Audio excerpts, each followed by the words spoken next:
शांति शांतिनाथ श्री श्रीरामंगल सर्वस्वरूप संकेत गुरुवार संसार भयाच मोक्ष मार्ग जय जगदेवो जगन्नाहो जगबंधु जय जगप्रियामो जय श्रीराम प्रभो तीर्थराणमोक्षे जय गुरु महत्ता महावीर ओंकार बिंदु संयुक्तम नित्यम जय कामदम मोक्षदम चैव ओंकाराय नमः सर्वारिष्टव्रत विठ्ठलदायिने सलबिंदानाय गौतम स्वामी नमः ज्ञान ध्यान क्रियाधिकारी प्रसन्न देता ओंकार ओंकार सेवा स्वयं संयोजना सदा विजयते श्री सिद्धि स्वयं संयोजना सदा विजयते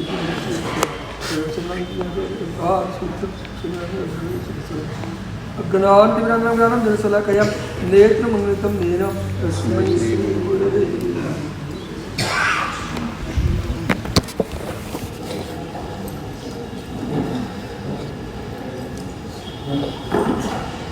દીઠો સુવિધ જીનન સમાધિ રશ્ય ભર્યો હો લાલ ભાષ્યો આત્મ સ્વરૂપ અનાદિનો વિસર્યો હો લાલ શકલ વિવાહ ઉપાધિ થકી મને ઓસર્યો હો લાલ સત્તા સાધન માર્ગ ભણી સંચર્યો હો લાલ.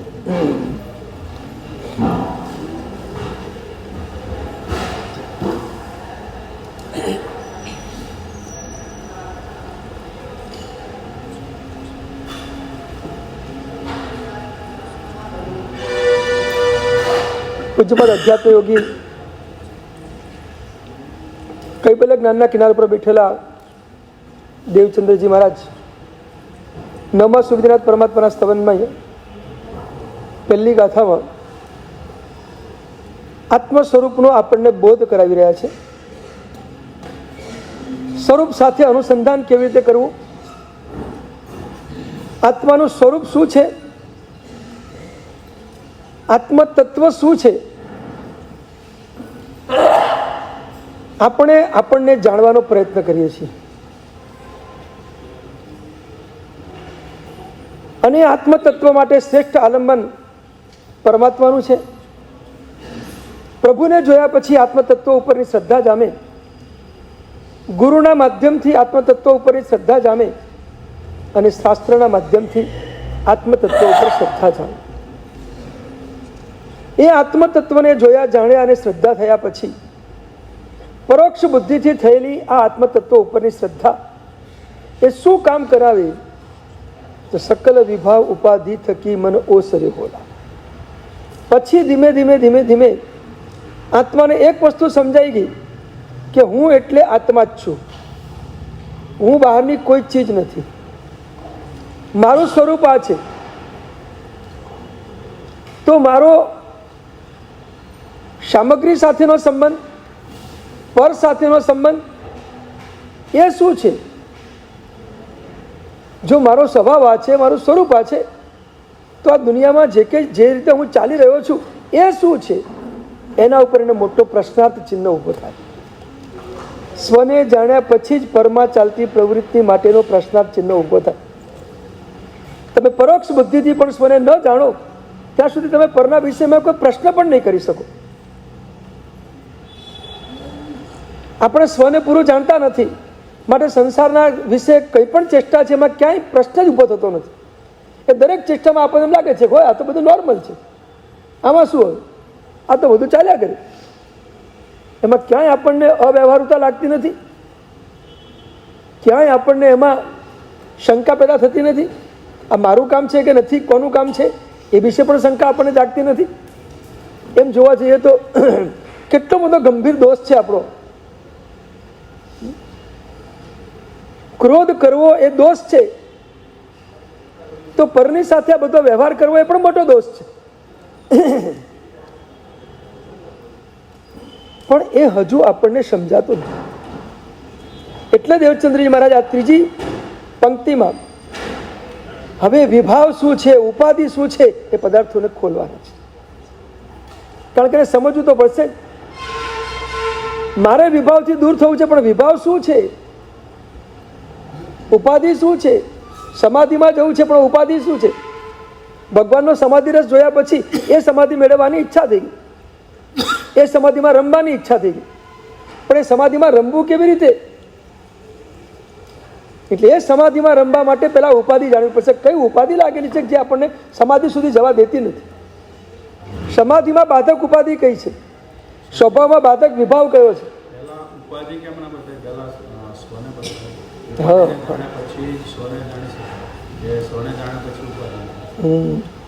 એમાં એવું છે કે ઉપાધિમાં આપણે બેઠેલા છીએ અને છતાં ઉપાધિની આપણને ખબર નથી. બેઠેલા હોવા છતાં ઉપાધિની આપણને ખબર નથી. એટલે તમને સીધું જણાવવા જાય તો તમને એમ થાય, આ તો આપણે રોજનું છે, આમાં શું હવે? એટલે પહેલાં તમને તમારો સ્વભાવની જાણકારી આપે છે કે તમારો સ્વભાવ આ છે, એને ઓળખો. પછી તમને ખબર પડશે કે આ એક વસ્તુ છે, હીરા ઓળખાય ને તો કાચની ઓળખાણ થાય. એ તો કાચને હીરા માનીને ચાલે. બહુ પ્રેક્ટિકલ ચીજ છે. તમને હીરાની ઓળખાણ ના હોય અને કાચનું પડીકું તમારી સાથે, તમે સમજો કે આ હીરા જ છે, હીરા જ છે. પણ હીરાની તમારી પાસે ઓળખાણ છે, તમને ખબર પડશે કે આ કાચ છે અને ફેંકી દેવાના છે અને રાખવાના નથી. એટલે સાચી વસ્તુની સમજ પડશે તો નકલી ઓળખાશે. બાકી તો નકલીમાં બેઠા જ છીએ. નકલી અસલી જેવું થઈ ગયું છે અત્યારે. એને અસલી માનીને ચાલીએ છીએ. એટલે તો આખો સંસાર ચાલે છે. અસલી સમજીએ તો નકલી છૂટ્યા વગર ને. પેલો એક છોકરો હતો, એને રસ્તામાં ચાલતા ચાલતા એક વસ્તુ મળી, નેકલેસ મળી. નેકલેસ એને ગમી ગયો ને હાથમાં લઈ લીધો ને મુઠ્ઠી વાળીને લઈ લીધો. પાછળ એના પિતા હતા. પિતાને ખબર પડી કે આને નેકલેસ ઉઠાવ્યો છે. ઘરે ગયા. પિતા એને કીધું કે બેટા તે નેકલેસ જે લીધો છે ને એ મને આપી દો. કે તમને શેનો આપો? આવો સરસ મજાનો નેકલેસ મને મળે છે, તમને શેનો આપો? એમ ના આપ. પિતા કે ભલા માણસ, તે જે નેકલેસ નકલી છે, ખોટો છે, તું મને આપી દે. તો કે તમે કોઈ એટલે ખોટો માની લો. તમે કીધું એટલે ખોટો થઈ ગયો, એમ નહીં માનું. છેવટ પિતાને સમજાયું કે આને મારે નકલી છોડાવવું તો અસલી આપવું પડશે, ને અસલી આપીશ તો નકલી છૂટશે. એટલે પિતાએ પછી એક અસલી નેકલેસ આપ્યો. જો બેટા આ સુવર્ણનો નેકલેસ અસલી છે, પેલો નકલી તરફ જોવો તો જોઈ. પછી અસલી પકડ્યો, નકલી છૂટી.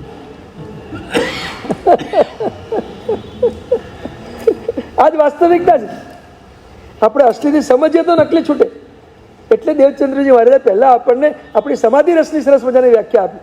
સમાધિ રસ તમે જુઓ પરમાત્માનો, પરમાત્માના ગુણો જુઓ. એ જ ગુણો તમારામાં છે, એ પણ તમે સાથે સાથે જોઈ લો કે તમારામાં પણ આ જ છે. તમે અસલી કોણ છો એ જોઈ લો. પછી આ બધું નકલી ઓટોમેટિક તમને નકલી લાગશે, ખોટું લાગશે, પછી છોડવા જેવું થઈ જશે. સત્ય સમજાય પછી અસત્ય છૂટે છે. તત્વ સમજાય પછી અતત્વ છૂટે છે. અને ધર્મ સમજાય પછી અધર્મ છૂટે છે. જ્યાં સુધી ધર્મ નથી ત્યાં સુધી અધર્મ છૂટશે કેવી રીતે? અધર્મને ધર્મ માનીને આપણે ચાલ્યા કરશું. નહીં સમજણ હોય ત્યાં સુધી આ જ થવાનું છે. એટલે દેવચંદ્રજી મહારાજ આ સ્તવનમાં આપણને વાસ્તવિક તાત્વિક સમજણ આપે છે કે તમે તત્વને બરાબર સમજી લો. આ જ તત્વ છે. તમે કોણ છો એને બરાબર સમજી લો. આપણું આત્મતત્વ શું છે?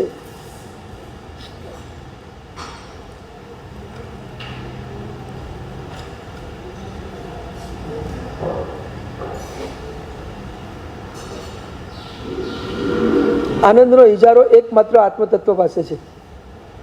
આનંદનો ઇજારો એકમાત્ર આત્મતત્વ પાસે છે. એ સિવાય બીજા કોઈ તત્વ પાસે આનંદનો ઇજારો નથી.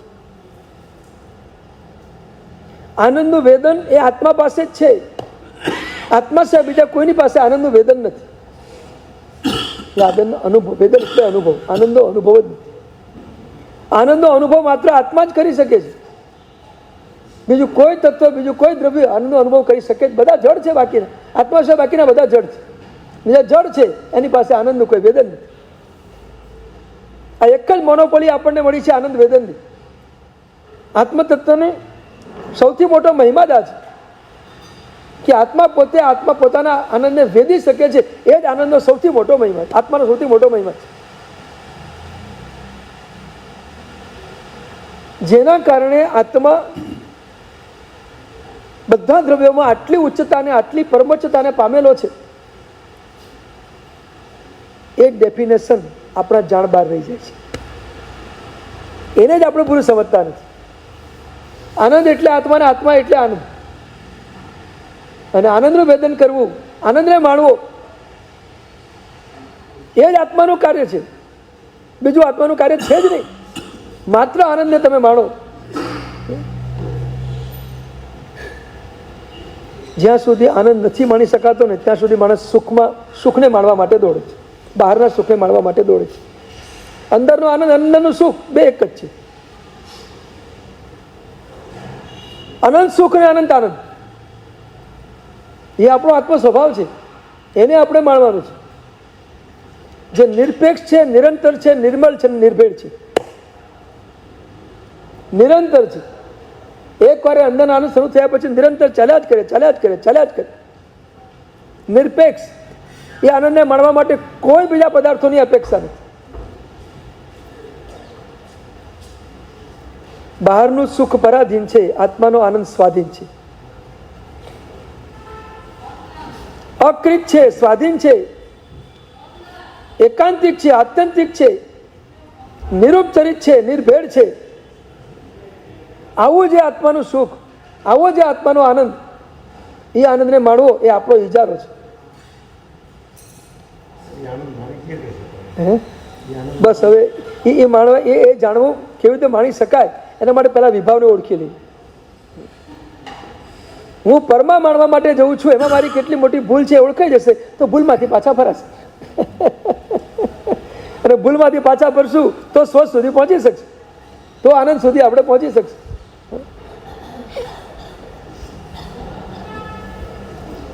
મુંબઈ પહોંચવા માટે કચ્છની દિશામાં ન જાય.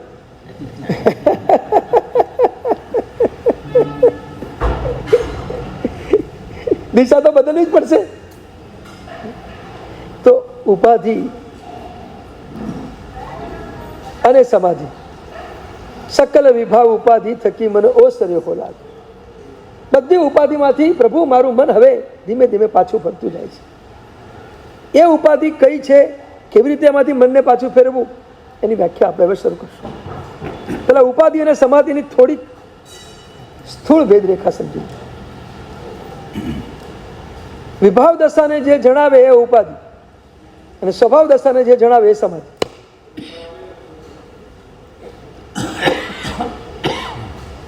જે હંમેશા અશુદ્ધિનું જ કારણ બને એ ઉપાધિ, અને જે હંમેશા શુદ્ધિનું કારણ બને એ સમાધિ.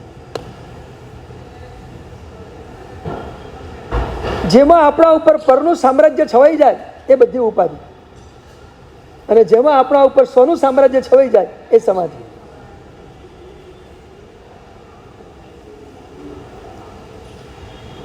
જેમાં પર પ્રત્યેનો માલિકી ભાવ છે એ બધી ઉપાધિ, અને જેમાં સ્વના માલિકી ભાવ સાથે સ્વનો આનંદ માણવાનો છે એ સમાધિ. અશુદ્ધ મનની ભેટ એ ઉપાધિ આપે, અને શુદ્ધ ઉપયોગની ભેટ એ સમાધિ આપે.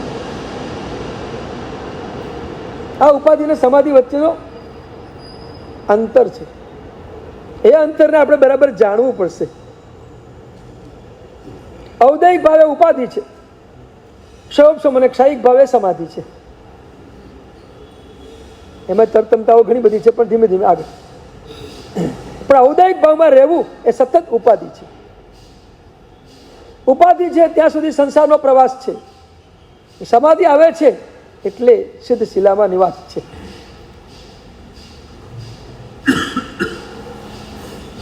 આવી સરસ મજાની ઉપાધિ અને સમાધિની મસ્ત મજાની વ્યાખ્યાઓ છે. આ ઉપાધિ એ વિભાવ, અને એ ઉપાધિમાંથી બહાર કેવી રીતે નીકળવું.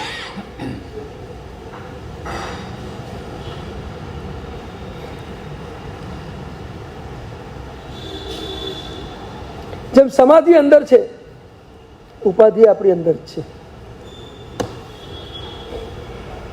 સમાધિ આપણી અંદર છે, ઉપાધિ અંદર જ છે. ઉપાધિ સાહેબજી લાવેલી છે, આત્માનો ગુણ તો છે. ઉપાધિ લાવેલી વસ્તુ છે, બહારથી આવેલી વસ્તુ.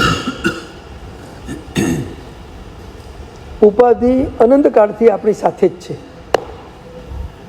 નિગોદમાં હતા ત્યારથી માંડીને આજ સુધી ઉપાધિ આપણી સાથે જ છે. નિગોદથી માંડીને આજ સુધીમાં ઉપાધિ એક ક્ષણ પણ જુદી પડી નથી, અને એટલે સમાધિ પ્રગટ થઈ નથી.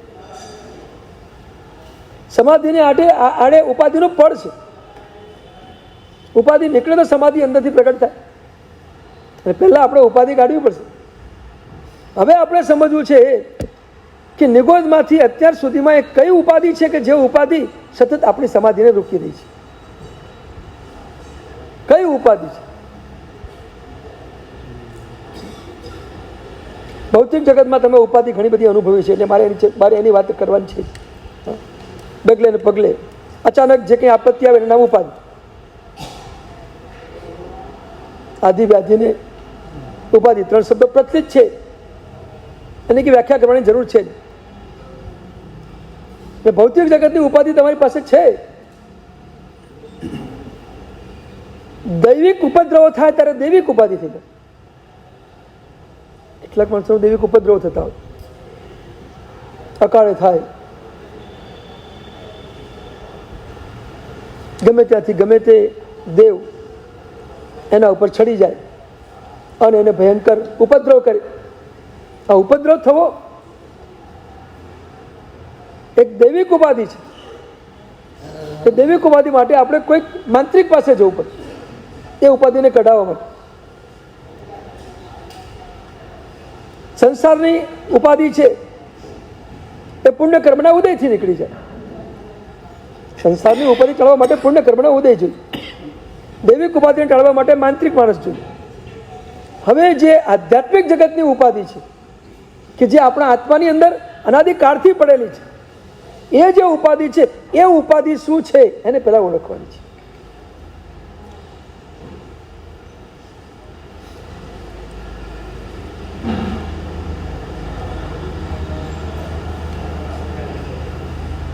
બે ઉપાધિની વાત કરું, પછી એના પેટા ભેદમાં જઈશું. પહેલા નંબરની ઉપાધિ છે વિપરીત બુદ્ધિની. બીજા નંબરની ઉપાધિ છે વિકારી બુદ્ધિની. એક વિપરીત બુદ્ધિ છે, એક વિકારી બુદ્ધિ છે. વિપરીત બુદ્ધિ એટલે જ્યાં જે નથી ત્યાં એને માનવું, એ વિપરીત બુદ્ધિ છે. અને વિકારી બુદ્ધિમાં આત્મામાં પ્રગટ થતા રાગ દ્વેષ વગેરે દોષો, પદાર્થનો ગમો, પદાર્થનો અણગમો, આ બધું વિકારી બુદ્ધિમાં છે. એટલે બે બુદ્ધિઓ સતત આપણને પરેશાન કરે છે. એક વિપરીતતા અને એક વિકારીતા. પહેલા નંબરમાં આપણે વિપરીત બુદ્ધિની વાત કરી લઈએ. કારણ કે ઉપાધિ શબ્દનો અર્થ દેવચંદ્રજી મહારાજે આ 9મા સુંદર ભગવાનના સ્તવનની અંદર બહુ સરસ કર્યો છે. અને એમને લખ્યું છે વિપરીત ગુણ પ્રવર્તનમ ઉપાધિ. ગુણનું વિપરીત રીતે પ્રવર્તન થવું, ગુણની વિપરીત રીતે પ્રવૃત્તિ થવી, ગુણનું વિપરીત રૂપે વેદન થવું, એ બધું ઉપાધિ છે. શબ્દો થોડાક પારિભાષિક છે, પણ તમને સમજાય ભાષામાં ધીમે ધીમે ખોલું છું. પહેલા વિપરીત ગુણ પ્રવર્તન ઉપાધિ, આટલી વ્યાખ્યા સ્તવનકાર મહર્ષિએ જે આપી છે એ ખાલી શબ્દો જ જોજો. હવે આપણે ખોલી, હું વિપરીતતાની એક સરસ મજાની વાત તમને બતાવું.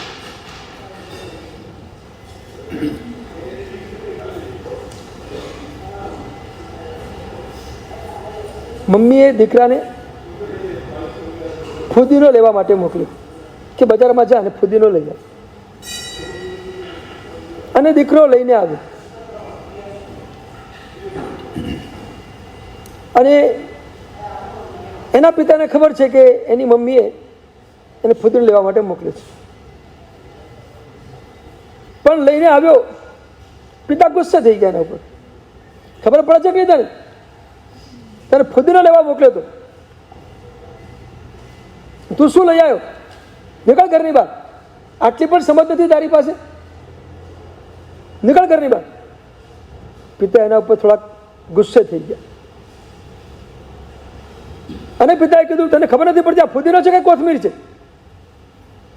થોડીક તો સમજ રાખ. કોથમીર કોને કહેવાય, ફુદીનો કોને કહેવાય એટલી સમજ નથી પડતી તને? અને કોથમીર લઈ આવ્યો તું. અને દીકરો હસતા હસતા કહે છે, પિતાજી એક કામ કરો, આપણે બે ઘરની બહાર નીકળીએ. આપણે બેને ઘરની બહાર નીકળવું પડશે. પણ શું થયું? તો કે મમ્મી આને મેથી કહે છે.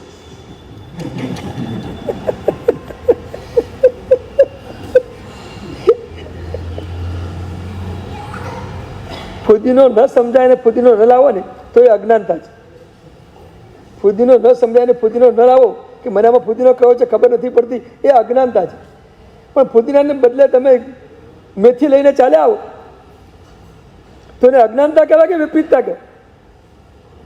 કઈ બુદ્ધિ કહેવાય? વિપરીત બુદ્ધિ થઈ. કારણ કે તમને નથી ફુદીનો શું છે એ ખબર, નથી મેથી શું છે એ ખબર, કે નથી કોથમીર શું છે એ ખબર, એકેની ખબર નથી. એકના બદલે બીજી વસ્તુ લઈને આવી એ વિપરીતતા છે. અને જે લેવા માટે મોકલ્યા છે એની સમજ ન પડે, તમે પાછા આવો અને તમે કહો કે મને સમજ નથી પડી, તો એક નાના વર્ણીય કર્મનો ઉદય છે. પણ તમે એકના બદલે ભરતી ચીજ લાવો અને મેથીમાં તમે ફુદીનાનો આરોપ કરી દો કે મેથી એ ફુદીનો છે, એટલે તમારી વિપરીત બુદ્ધિ. આરોપિત બુદ્ધિ એ વિપરીત બુદ્ધિ છે. તમે જ્યાં પણ આરોપ કરો છો ત્યાં વિપરીતતા આવીને ઉભી છે. એકદમ લોજિક સાથે તમને કીધું વિપરીતતા એટલે શું. હવે આ જ વસ્તુને આપણે આધ્યાત્મિક દૃષ્ટિમાં લઈ છીએ. જે વસ્તુ આપણી નથી એ વસ્તુને આપણી માનવી, આનું નામ વિપરીત બુદ્ધિ. આ સંસારની ટોટલ સામગ્રી એ તમારી ખરી, આત્માની ખરી. તમારી એટલે આત્મા. આમ તો તમારું જ કહેવાય, તમારા ઘરમાં છે તમારું જ કહેવાય, બીજાનું થોડું કહેવાય. તમારા ઘરમાં છે તમારું જ કહેવાય, બીજાના ઘરમાં છે બીજાનું કહેવાય. આમ તમારી ભૌતિક દૃષ્ટિની વ્યાખ્યા છે.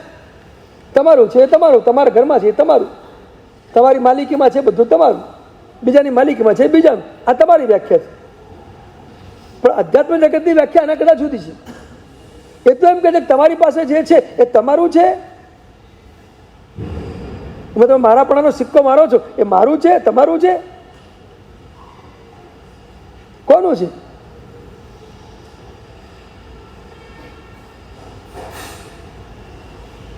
પરમાં મારાપણાની બુદ્ધિ, આનું નામ વિપરીતતા, આનું નામ ઉપાધિ. આ પહેલી ઉપાધિની ચર્ચા કરી. જ્યાં જ્યાં પર છે ત્યાં ત્યાં આપણે જો મારાપણું માન્યું છે તો આપણે અનાદિકાળથી ઉપાધિમાં છીએ, અનાદિકાળથી મિથ્યાત્વમાં છીએ. પરમાં મારાપણાની બુદ્ધિનું નામ મિથ્યાત્વ છે. આ દૃષ્ટિએ જોઈએ તો અનાદિકાળથી મિથ્યાત્વ આપણી સાથે જ છે. આપણે હજુ આ મિથ્યાત્વમાંથી બહાર નીકળ્યા નથી.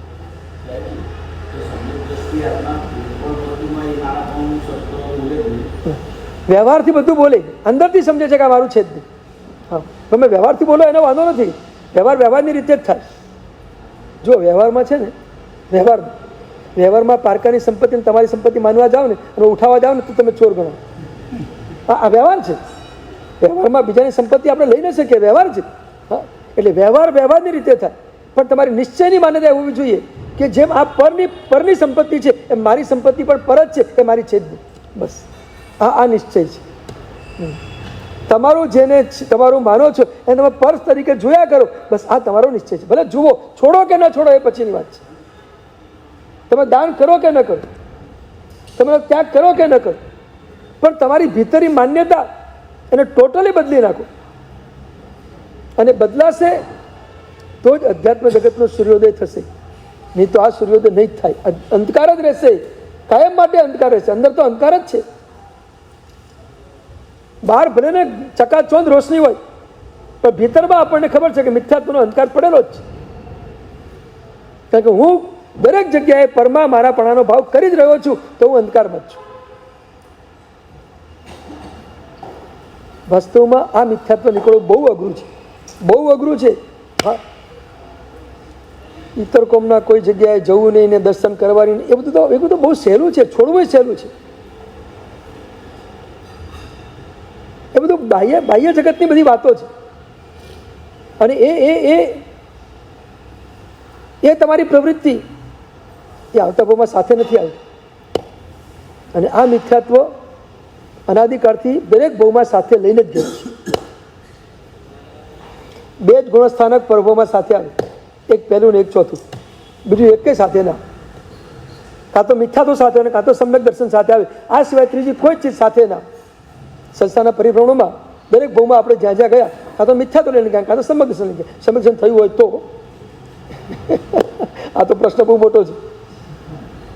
થયું હોય તો સાથે લઈને ગયા, ન થયું હોય તો સાથે લઈને ગયા નથી. ને મિથ્યા તો સાથે લઈને ચાલીએ જ છીએ. અનાદિકાળથી એને સાથે રાખીને જ ચાલીએ છીએ. બહુ દોસ્તી કરી છે એની સાથે આપણે.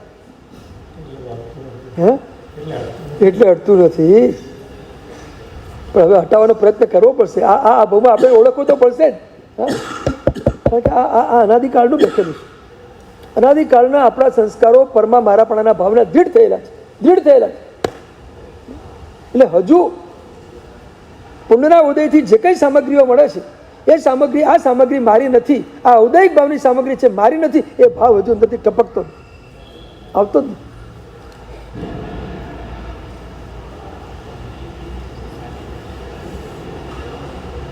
શું લાગે છે? બોલો. તમારી પાસે છે બધું, તમારું છે પારકું. પછી એ જ તો માન્યતા તમે મારાપણાની કરી દીધી છે ને, એ જ સૌથી મોટી મુશ્કેલી છે. એને આપણે કાઢવી પડશે. પ્રસન્નચંદ્ર રાજર્ષિ ધ્યાન સાધના કરી રહ્યા હતા. પગ ઉપર પગ ચડે, સૃજામાં દ્રષ્ટિ મિલાવી અને જબરદસ્ત ઊંડી સાધનામાં લાગી ગયેલા. શૈણિક મહારાજાની સવારે નીકળી અને આગળ બે દૂતો નીકળ્યા અને અરસપરસ વાત કરતા. એકે અનુમોદના કરી અને એકે થોડીક જરા એના ઘર સંબંધી કેટલીક વાતો કરી. જેને છોડીને આવ્યા હતા એના સંબંધી કેટલીક વાતો કરી. જે રાજ્ય છોડીને આવ્યા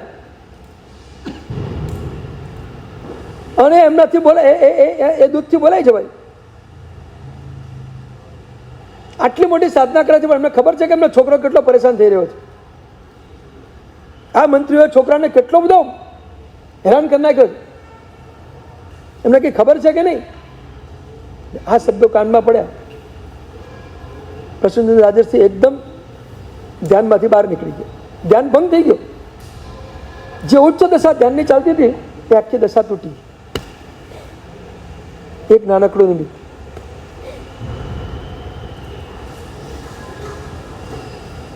કોઈ સાધક પાસે જઈને આવી વાત ક્યારે પણ કરવી નહીં, નહીં તો એમની સાધના તૂટી જાય. અઘરું છે. સાધના જોડતા બહુ ટાઈમ લાગે છે, તોડતા જરાય ટાઈમ લાગતો નથી. નિયમનું પાલન કરવામાં ટાઈમ, પુરુષાર્થ કરવો પડે છે. નિયમને તોડવામાં કોઈ પુરુષાર્થની જરૂર નથી. સહજ તૂટી જાય, હળાક દઈને તૂટી જાય. પાલનમાં સત્તો ફરવું પડે છે. તોડવામાં તો સત્તો ફોરવાયેલું જ છે, ફોરવાની જરૂર જ નથી. તૈયાર જ છે. માનસિકતા તૈયાર છે, તોડવા માટેની માનસિકતા તૈયાર છે. પાલન માટેની માનસિકતા ઊભી કરવી પડે છે, તોડવાની માનસિકતા સહજ તૈયાર થઈ જાય છે. આ સ્થિતિ છે આપણી. પ્રસન્નચંદ્ર રાજર્ષિને એક નાનકડું નિમિત્ત પડી ગયું. એક દૂત ખાલી આ 2-4 વાક્યો બોલ્યો અને પેલા અંદરથી સળગી ઉઠ્યા.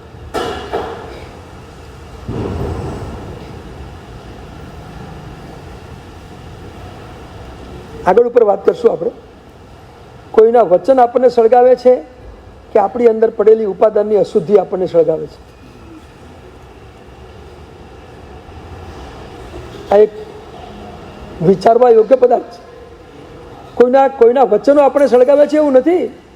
આપણી અંદર અશુદ્ધિ પડી છે ને માટે આપણે સળગીએ છીએ. સડો બધો આપણી ભીતર જ છે. બહારથી કોઈ સડો આપણને આપતું જ નથી અને આપી પણ શકે. મારું મિથ્યાત્વ હું તમને ના આપી શકું, તમારું મિથ્યાત્વ મને ના આપી શકું. મિથ્યાત્વનું આદાન પ્રદાન છે જ નહીં. સમ્યક જ્ઞાનનું આદાન પ્રદાન થાય, મિથ્યાત્વનું દોષનું આદાન પ્રદાન ન થાય. તમે તમારો ક્રોધ બીજાને ના આપી શકો અને એનો ક્રોધ તમે લઈ ન શકો. દરેક કસાયમાં તમે જો, કોઈ પણ કસાય કે કોઈ પણ દોષ કોઈનો લેવાય નહીં ને કોઈને અપાય. એ તો એની ભીતર પડ્યો એ જ પ્રગટ થાય. ઘણા માણસો એવા તમે લાખ પ્રયત્ન કરો ને ગુસ્સે જ ન થાય જ નહીં. એને કઈ અસર જ ન થાય. શું છે? એની ઉપાદાનની શુદ્ધિ છે, એટલે એને એના વચનની કોઈ અસર નથી. અને કેટલા કેવા આવે કે તમે નાનકડી થોડી હળી કરો ને એટલે હળગી જાય. હા, હળીની જ જરૂર હોય. પ્રસન્નચંદ્ર રાજર્ષિ એક નાનકડી વાતમાં સળગી ગયા. કેમ? અંદર અશુદ્ધિ પડી હતી માટે સળગી ગયા. અંદર અશુદ્ધિ ન પડી હોત તો કે સળગવાનું કોઈ કારણ નથી. અને પછી માનસિક રીતે એમને યુદ્ધ શરૂ કરી દીધું. બતાવી દો, હજુ હું જીવતો બેઠો છું, જીવતો. એ મંત્રીની શું તાકાત છે કે મારા દીકરાને હેરાન પરેશાન કરે? બતાવી દઉં એને. અને મનથી યુદ્ધ શરૂ થઈ ગયું. સામે કોઈ નથી, એક વ્યક્તિએ નથી સામે. બુદ્ધિથી દુશ્મન ખડો કર્યો છે અને બુદ્ધિથી મારવાનું કામ શરૂ થઈ ગયું છે. બધું બુદ્ધિ જ કરાવી રહી છે. દુશ્મન સામે ઉભો છે, એ બુદ્ધિથી સ્વીકારી લીધું છે. અને હું મારું છું એ પણ બુદ્ધિથી જ કામ થઈ રહ્યું છે. બાકી આચરણ તો કંઈ છે જ નહીં વચમાં ક્યાં. કારણ કે સામે કોઈ છે જ નહીં, તમે આચરણ શું કરો? મારો કોને? સામે કોઈ છે જ તો નહીં. પણ બધું બુદ્ધિથી, બધું કલ્પનાથી ચાલી રહ્યું છે. માત્ર કલ્પના છે. કલ્પના છે ને એ જ સંસાર છે. કલ્પનાથી જ સંસાર ચાલે છે. કલ્પના તૂટે એટલે સંસાર પૂરો થઈ જાય. કર્મ મારા પાણીની બુદ્ધિ એ પણ એક કલ્પના જ છે. એ ભ્રામક બુદ્ધિ જ છે. એ તૂટી જાય એટલે ઓટોમેટિક આ સંસાર પૂરો થઈ જાય. અને સૈનિક મહારાજા દર્શન કરીને ભગવાન પાસે ગયા અને એટલા બધા અહોભાવથી ભાવિત થયા કે શું મહાત્માની સાધના છે, શું મહાત્માની સાધના છે. મહાત્માની શું સાધના છે આપણે પહેલા જાણી લીધું. એ બહાર નીકળી ચૂક્યા છે, સાધનામાંથી બહાર નીકળી ગયા છે. ટોટલી બહાર નીકળી ગયા સાધનામાંથી. છેક રૌદ્ર ધ્યાન સુધી પહોંચી ગયા. એટલે સાધનામાં કેટલા નીચે, કેટલા છેક તળિયે પહોંચી ગયા. તળિયાથી નીચે ખીણમાં પહોંચી ગયા. ખીણમાં આર્ત ધ્યાનમાં જોયું એને તળિયું કહીએ ને, તો રૌદ્ર ધ્યાનમાં જોયું એને ખીણ કહેવી પડે. આટલા નીચે સુધી પહોંચ્યા. સૈનિક માને જોયું છે શું સાધના છે, શું સાધના છે. બહાર તો એ જ છે. કારણ કે એમની જે મુદ્રા છે, મુદ્રા તો ક્યાંય ફરી નથી. શરીરની મુદ્રા તો એની એ જ છે. જે કંઈ સંગ્રામ ચાલે છે મનથી જ ચાલે છે. એ મનની વાત તો સામેનો વ્યક્તિ તો પરખી શકતો નથી. એ આપણે કાયાને જોઈને નક્કી કરે કે તમે કેટલી સાધના કરી રહ્યા છો. અને સૈનિક મહારાજા ભગવાનને જઈને પૂછે છે કે ભગવાન અત્યારે આ પ્રસન્નચંદ્ર રાજર્ષિ જે ધ્યાનમાં છે, જે સાધનામાં છે, આવી ઉચ્ચ સાધના, પ્રભુ હમણાં કાળધમ પામે તો એ ક્યાં જાય? ભગવાને શું કીધું? 7મી નરકમાં જાય. બહારથી દેખાતી આટલી ઉચ્ચ કક્ષાની સાધના બીજો કોઈ વ્યક્તિ કહે તો આપણે શંકા પડે. તો ભગવાને કીધું એટલે શંકા ના પડે આપણને. બાકી બીજો કોઈ કહે ને આ ટાઈમે આવી ટાઈમે તો આપણે શંકા ઉભી થાય. બેસ હવે તું શું સમજે? આટલી સરસ સાધના કરે છે, તું 7મી નરકની વાત કરે, બેસે કેમ મગજમાં? તો ભગવાનની વાત છે એટલે આપણે 100% સ્વીકારીએ. સૈનિક સ્તબ્ધ બની ગયું. પ્રભુ શું કહો છો? 7મી નરકમાં? હા 100% 7મી. અત્યારે હમણાં મારે 7મી નરકમાં છે. કારણ કે પ્રભુએ કેવળ જ્ઞાનમાં બધું જોઈ લીધું. પ્રભુને દેખાય જ છે કેવળ જ્ઞાન બધું. જોવાની જરૂર નહીં, દેખાય બધું. સામેથી દેખાય કેવળ જ્ઞાન. જોવાનો પ્રયાસ કરવો પડે, જાણવાનો પ્રયાસ કરવો પડે, એમ અતિ જ્ઞાન.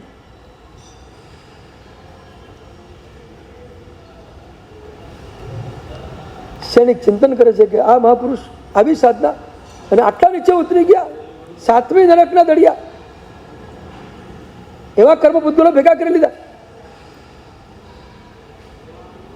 અને થોડી વાર થઈ અને દેવદુંદુભી વાગી.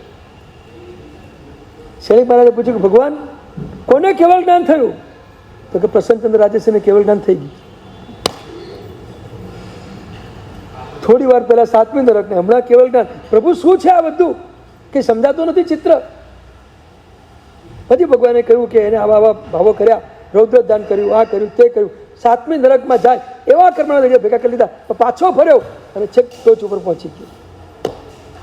આપણે પ્રશ્ન એ કરવો છે કે પ્રસન્નચંદ્ર રાજર્ષિને આ બધું જે રૌદ્ર ધ્યાન થયું એ કોના કારણે થયું?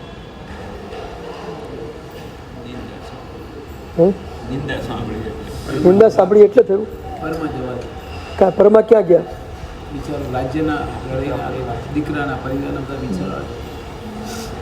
દીકરાના વિચારમાં તો જાય કોઈ માણસ. જાય, પરિસ્થિતિ હોય તો જાય પણ ખરી. ગુસ્સો આવી જાય, ખાલી દીકરાના વિચારમાં જાય એટલા માત્રથી આવું ન થાય. ગુસ્સો આવે. પણ એનામાં એક તત્વ ઉમેરો તમે. એ દીકરામાં એની બુદ્ધિ કઈ જામી? મારાપણાની બુદ્ધિ જામી. મારો દીકરો છે, બસ પતિ ગયું. આ મમત્વ બુદ્ધિ, આ મારાપણાની બુદ્ધિ કોઈ પણ વ્યક્તિ સાતમી નરકમાં જવા યોગ્ય કર્મોને ક્યારે કેચઅપ કરી શકે? મિથ્યાત્વમાં હોય તો. મિથ્યાત્વમાં ન હોય તો આ કર્મ ક્યારે ભેગું થાય? અડે જ નહીં એને કોઈ દિવસ, એને ચોટે જ નહીં કોઈ દિવસ. પ્રસન્નચંદ્ર રાજર્ષિ મિથ્યાત્વમાં ચાલ્યા ગયા. કેમ ચાલ્યા ગયા? મારાપણાની બુદ્ધિ કરી માટે ચાલ્યા ગયા. એક જ પોઈન્ટ છે, ખાલી પેલા સાંભળવા માત્રથી કશું થાય નહીં. પણ એ મારાપણાના ભાવો જે ભીતર પડેલા હતા એ અશુદ્ધિ બહાર આવી. અને એ અશુદ્ધિ એમને એવા કર્મો અને એવા એવા એવા ભાવો કરાવી દીધા કે છેક નીચે ઉતરી. તમે કલ્પના કરો કે એક મારાપણાના ભાવ આત્માને ક્યાં સુધી પહોંચાડે છે. અને આપણે સતત એ ભાવમાં છીએ. આપણું શું થાય? ટેલી કરવાની છે. એક ક્ષણવારમાં એક વારનું નિમિત્ત મળ્યું અને મારાપણાના ભાવો આટલા પ્રગટી ગયા અને એમાં આવો સંગ્રામ ખેલી નાખ્યો અને એમાં સાતમી નરકને યોગ્ય કર્મ બંધાઈ ગયા. તમે કલ્પના કરો કે સતત આ પદાર્થો સાથે મારાપણાના ભાવમાં આપણે જ્યારે રમીએ છીએ ત્યારે આપણું શું થાય? કેવા કર્મ બંધાય? ચિંતન તો એ જ કરવાનું છે. ટેલી તો આપણે આત્મા જોડે જ કરવાની છે. પ્રસન્ન રાજેશની કેવળ જ્ઞાન થઈ ગયું, એમનું ઠેકાણું પડી ગયું અને એ તો પહોંચી ગયા સિદ્ધિલાભ. એટલે ભૂલ સુધારીને એ પહોંચી ગયા. હવે આપણે ભૂલ ક્યારે સુધારવાની છે? સવાલ તો ત્યાં છે. થઈ રહી છે એ તો નક્કી છે ને કે નથી થતી? થાય છે ને. પરમાં મારાપણાનો ભાવ થાય છે કે નથી થતો? એટલે પહેલો પ્રશ્ન તો આ છે. થાય જ છે. હવે એને તોડવું કેવી રીતે? આ સૌથી અગત્યની ચીજ છે.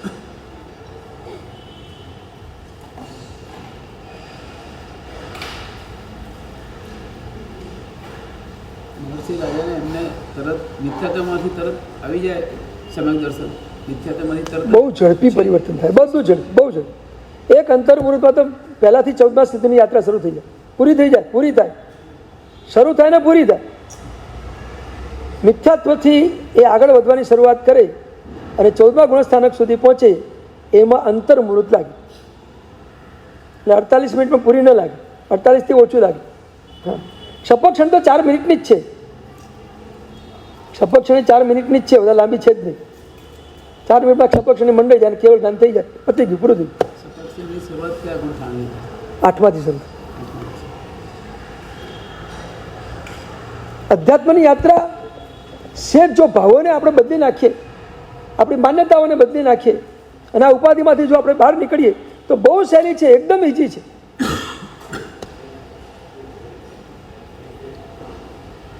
ખાલી તમારે તમારી અંદરની શુદ્ધિ કરવાની છે, અંદરની શુદ્ધિ. બસ જે અનાધિકાળથી અશુદ્ધિ પડી છે એને શુદ્ધ કરો. અને એમાં સૌથી અનાધિકાળની અશુદ્ધિ એ મિથ્યાત્વ જ, એ જ સૌથી વધુ પરેશાન કરે. આખા સંસારને રખડવાનું જો કોઈ કારણ હોય તો એ મિથ્યાત્વ જ છે. એ જ રખડાવે છે આપણને. અને એ દોષ આપણે પકડી શકતા નથી. ક્રોધ કરીએ તો દોષ પકડાય છે, લોભ કરીએ તો દોષ પકડાય છે, માન કરીએ તો દોષ પકડાય છે. પણ આ મારાપણાનો દોષ જે અંદર પડ્યો છે ને એ જલ્દી પકડાતો નથી પકડાતો. અનાધિકાળથી ઘર કરી ગયેલો આ દોષ છે, આ જ ઉપાધિ છે અનાધિકાળ. એને પકડવાનો પૂરેપૂરો પ્રયત્ન કરો તો કંઈક ગાડી પાટા ઉપર આવશે.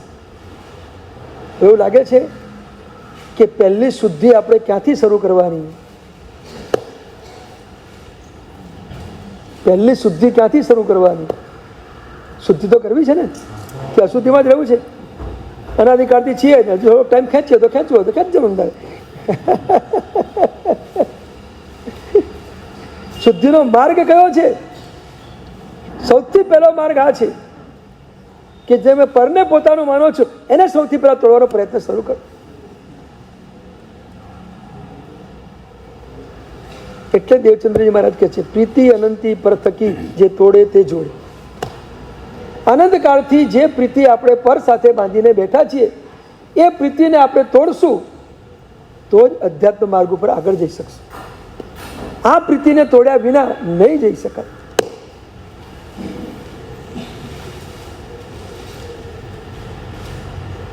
દેવચંદ્રજી મહારાજ તો ત્યાં સુધી કહે છે કે પરમાત્મા સાથેની પ્રીતિ પણ આ તોડ્યા વિના સાચી થઈ શકતી જ નથી.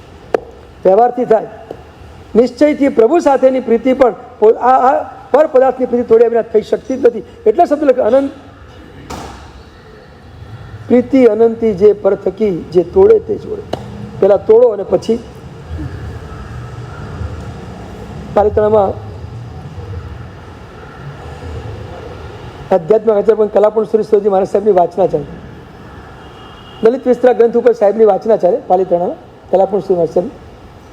હું રોજ સાંભળવા જાઉં વા પથકથી ચિમયબાઈમાં.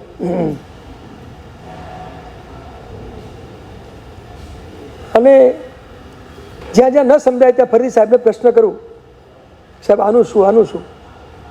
એકવાર સાહેબ આ પદાર્થ ખોલતા હતા, પ્રીતિ અનંતી પર થકી જે તોડે તે જોડે. મેં પ્રશ્ન કર્યો, મેં કીધું સાહેબ પહેલાં જોડવાનું કે પહેલાં તોડવાનું? પહેલાં જોડવાનું કે તોડવાનું? સાહેબ તો બહુ વિચક્ષણ એકદમ. મને કે સંસાર તોડીને સેમ લીધો કે સેમ લીધા પછી સંસાર તોડ્યો?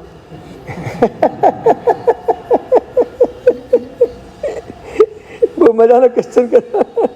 તો પહેલાં શું કર્યું? મને કે પહેલાં શું કર્યું તે બોલ. કે તો આત્મીયતા હતી એટલે સીધું જ પૂછે, ત્યાં પહેલાં શું કર્યું બોલ? એ છોડ્યા પછી તે સેમ લીધો કે સેમ લીધા પછી પેલો સંસારમાંથી બહાર નીકળ્યો? તે ઘર પહેલાં છોડ્યું કે શું કર્યું બોલ? એ સાહેબ ઘર પહેલાં છોડ્યું, પછી તો અહીંયા આવે ને એમ કેવું જવાય? તો કે એમ જ છે, પહેલાં તોડ પછી જોડ.